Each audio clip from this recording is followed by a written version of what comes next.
Asanteni. Wapwani hoye! Wapwani hoye! Nikisema one nation, one people. One nation. One nation. BBI. Kisema BBI, nipe one nation. BBI. BBI. Basi mimi na furaha tele Wapwani kurudi hapa. Leo ni siku yenye umuhimu mkubwa zaidi. Mimi mwenyewe tangu nizaliwe nimekuwa bridge builder.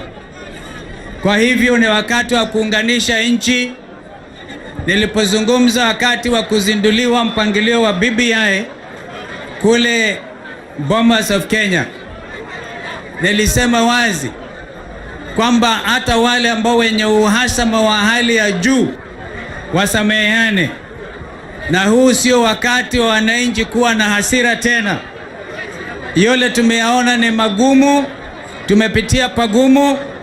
Naomba hapa basi niseme kwamba kwa sababu kila mtu sasa amekubali, uwezi ukagusa chapters fulani za Constitution 2010 bila kuenda kwa mambo ya referendum. Kwa mfano, nyinyi wa Pwani mmepitisha wazi kwamba mnataka katika 16 resolutions Kenya iwe a federal state. Neno federalism aliko katika katiba ya sasa.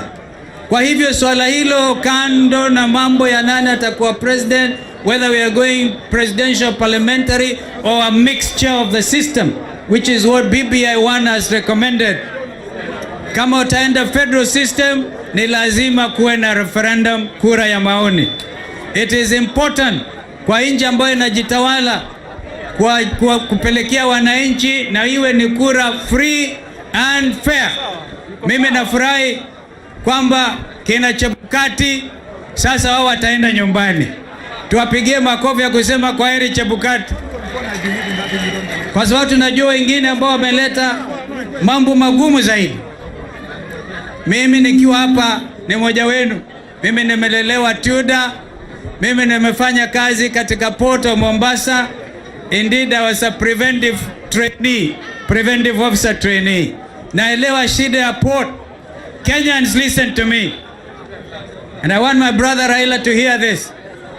We are living in a very competitive economic regional environment. Tusipochunga vile tunacheza na maisha watu wa Pwani hapa, I fear one of these days Rwanda, President Kagame could wake up and say the whole of Rwanda is a free port. I want to suggest ili tutafutie vijana wetu kazi, Mheshimiwa Governor Joho. Instead of saying SGR, sijui boki anza mahali ilikuwa inaanza, you want to take the bull by the horn. I propose that Mombasa County, the whole of it, be declared a free port kama Dubai, na mtakuwa na shida sana kutafuta makazi. Therefore, I'm adding that to your own. Na wakati tukifanya hivyo, a special task force itafute angalie mambo haya.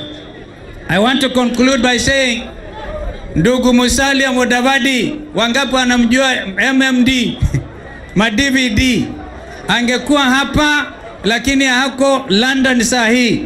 Amenituma nilete salamu zake. Wangapi wanazipokea salamu za Mudavadi? Ili mjue zote tuko pamoja. Mheshimiwa Senator Gideon Moi ameleta pia salamu zake. Wangapi wanazipokea salamu? Na mnajua mzee ameugua, kwa hivyo tuzidi kumwombea, and I know that is why brother is out there. Ninaandamana na timu kubwa ya Wiper hapa. Ndugu Ali Makwere ako safarini South Africa, ametuma, mnamjua anaitwa nani? Zipapa ametuma, is a chairman of Wiper, ametuma salamu zake vile vile. But I have the deputy leader hapa, Mheshimiwa Farah Maalim, hakuna asiyojua mwana speaker. And then I have a team, a strong team of 3 senators. Senator Mutula Kilonzo Jr., I hope they'll get time to speak. Where's Senator Junior? Ako pale. Tuko na Senator Enoch Wambua, seneta wa Kitui, ako hapa. Tuko na Boniface Kabaka, jana tulikuwa kwa mazishi ya baba yake mzazi kutoka Machakos, ako hapa. Kuna wajumbe Patrick Makao kutoka Mavoko. Kuna Mheshimiwa Daniel Maanzo, wakili amesoma mambo haya sana. Tuna Julius Mawadhe, mjumbe Kitindamimbo wa Embakasi, ako hapa. Tuko pia na Mheshimiwa Charles Nguna kutoka Mwingi West. Alafu tuko na pia Paul Nzengu, ni mjumbe wangu wa huko Mwingi Kaskazini. Tuko pia na Mheshimiwa Joshua Kemilu, mjumbe wa Kaiti, na tuko na Mheshimiwa Engineer Nzambia, mjumbe wa Kilome, na ma-MCA wengi ambao wako hapa. Kwa hivyo hebu simameni ma-MCA ambao wametoka upande ule mwingine. Oh, Ali Mbogo, I beg your pardon. Mheshimiwa mjumbe wa Kisauni, kinara wa Wiper hapa, na mkicheza Mheshimiwa Joho. The only thing I would tell him, allow me to say this. The only thing if Joho wants to be governor again, sitamsimamishia mtu.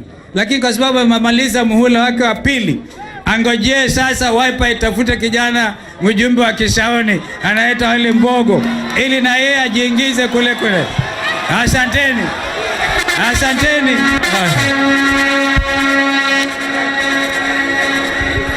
Mombasa.